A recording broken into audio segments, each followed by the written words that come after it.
Hey Onefootballers, we're here for the Spurs-Arsenal game at Wembley. We are ready to give you that preview, so we're going to jump straight to it. Coming into the game, what is the form looking like for Spurs, seeing as you're playing at home? Unbeaten in 8. Unbeaten in 8, and Pochettino was just a nomination for the Premier League Manager of the Month. So a pretty solid January by all accounts. Off the back of an FA Cup victory against Newport, don't really count. But you struggled in the first leg against Newport. We did, but since then, United 2-0 at home, unbelievable game, and salvaging something from Liverpool. Actually, not even salvaging, deserving something from Liverpool. First it was salvaging, but we're going to move on to November 2017 when they lost 2-0 against Arsenal. Obviously, moving on, is it? Obviously, Mustafi and Alexis Sanchez got those goals. We no longer have Sanchez, which obviously is a bad thing. But in January, we made some decent signings with Aubameyang and Mkhitaryan coming to us. So I think we're at a way better position than we were when we first placed them, where you've made what signings? Lucas Moura. And he's going to be playing where? He's probably on the bench for now, yeah, absolutely. But I think we didn't need to change that much. But you lost 2-0. Dire straits. You lost 2-0. You lost 4-2 to Nottingham Forest. We're not bringing back random fucking games. Yeah, but we lost. This means we nothing. lost to Nottingham Forest means because we had nothing. Our youth team, our actual team, is only 4 points behind you. You actually got rid of some of the dead wood. That's probably even more impressive than bringing in Aubameyang and Mkhitaryan. Fair enough. Okay. Either way, we're going to move on to the players who we think should be the ones to watch. Matt, you blatantly can say Harry Kane. Mr. 100. Bam.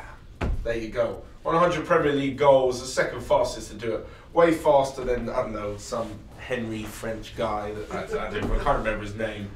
And looking on absolute fire. I'd say key to watch, but the supply as well from Christian Let's Eriksen. test Matt's knowledge.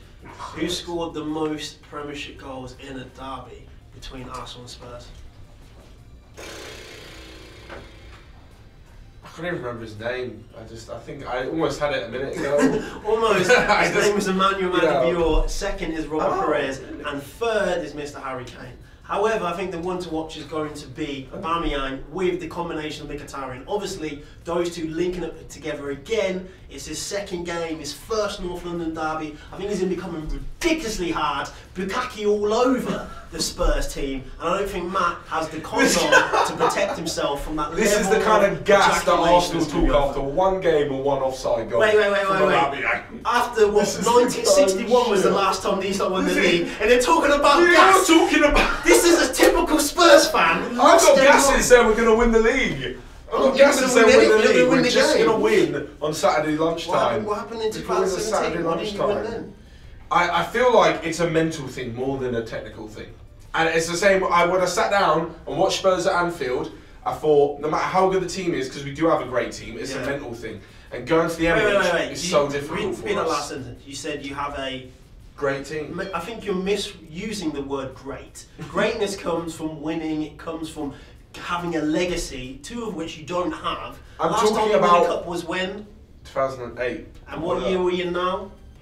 2018, that's 10 years ago. Some of you might not even been born last time they won. So we're going to move on to his great team who've worked really hard to be able to combine our starting 11s. Obviously, Matt wanted to put more Spurs players in there than I would have liked to put in there, but we still worked pretty hard. So in goal, we have Hugo Lloris. That's a no-brainer. That's an absolute no-brainer. Given Czech recently. Okay, Czech was terrible in recent games. I rate Czech. He's won so much, it's unbelievable, and he's been an incredible goalkeeper in the Premier League. But he's not better than the recent one. But then we won something in recent years with Czech. Yeah, I know, but if we're talking about form in general this season, and I think over the last few years, I'll give you that. So on the left back situation we have Kolasinac. Did you agree with that? Kolasinac is a beast. Yeah. I think coming back from injury. However, if we're going on recent form, I'll probably go with Nacho Monreal simply because he's been a beast recently. Yeah, I know, but I think his natural position is a left back. So. Yeah. I'm a big fan of Davis and Rose, but I don't think.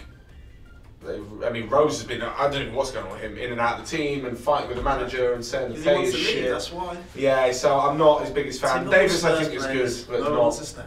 So moving on, in the centre position we have a no contest. Alderweireld and Vertonghen. There is absolutely nothing.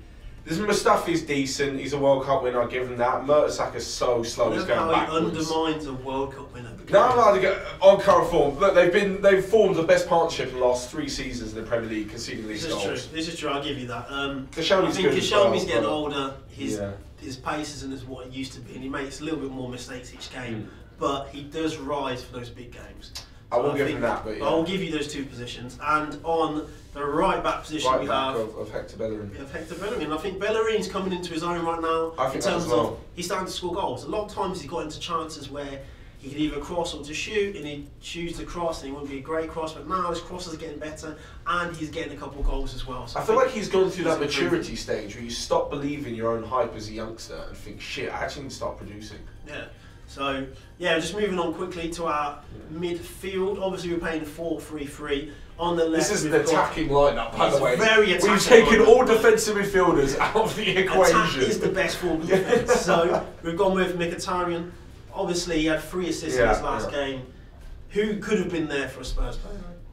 Well, the Spurs players that could have been in that position alongside him. I mean, Eric Dyer again was pretty defensive. We kind of lost them Wanyama, Dembele. So next up we've got Dele Alli, again attacking player. And I think Dele's one of the few players with the future for England. So he's done remarkably. Obviously this week he's got a bit of controversy with filming himself doing a sexual act.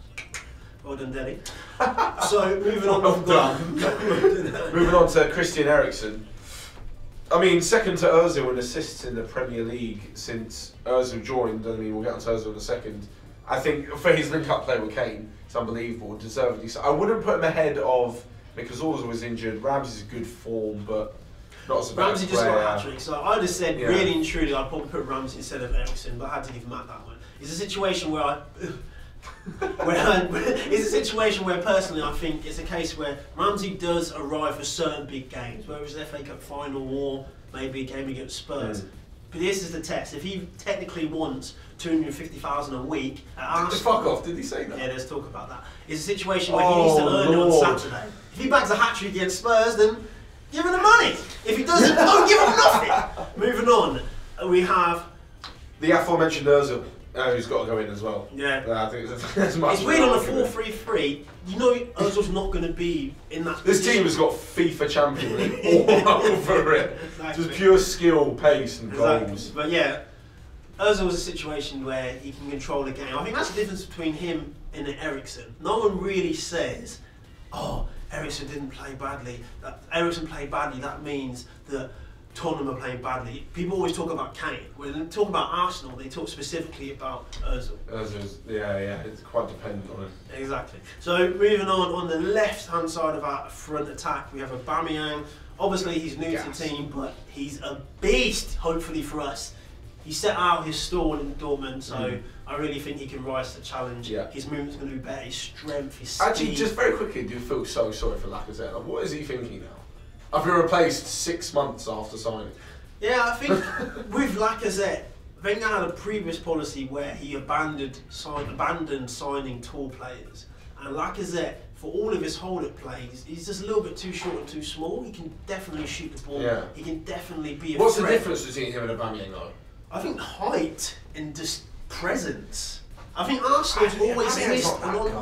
No, but Arsenal's always missed an Henry type figure. We tried to replace Henry with Walcott, which is basically the difference between Lacazette and Aubameyang. Like Lacazette's like a good Walcott, and Aubameyang could be. Well, I think Lacazette's better than that. So finally, our last place goes to Harry Kane. You've already bigged him up.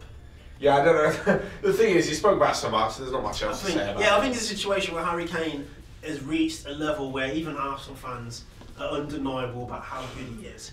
And our best job is to stop him going over Perez or Emmanuel Adebayor, i.e. stop him from scoring. Really, Addy as well, fuck.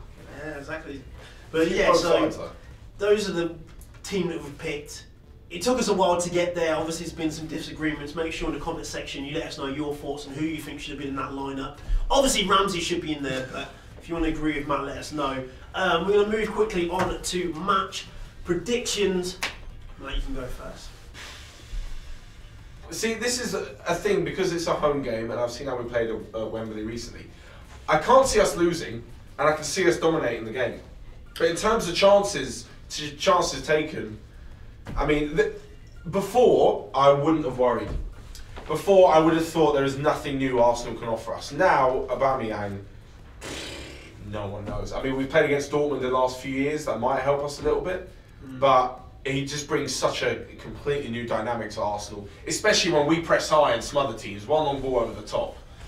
I think we're in trouble. That's true, it's a good point. Obviously, we didn't beat you early in the season, so I don't know what Matt's talking about. But it's a situation where I think that Wembley is your temporary home, where it is Arsenal's actual home. We've been there so many times, so many FA Cups. We're going there for the Carabao Cup. If you're going back, we'll go FA Cup 91. Yeah, you were great then. Gaza, shout out. He's just joined Twitter as well. This is how far Spurs fans have to go to 1991. I am going Matt was for a young wee 3-1. boy, I wasn't even alive. His mother's bosom at that time. I wasn't even See, he wasn't even alive. He was swimming in his March for. So, in terms of Arsenal, prediction-wise, 3-1. I think it's going to be 3-2 to Arsenal. I think Arsenal's defence is leaky, but our attack is better.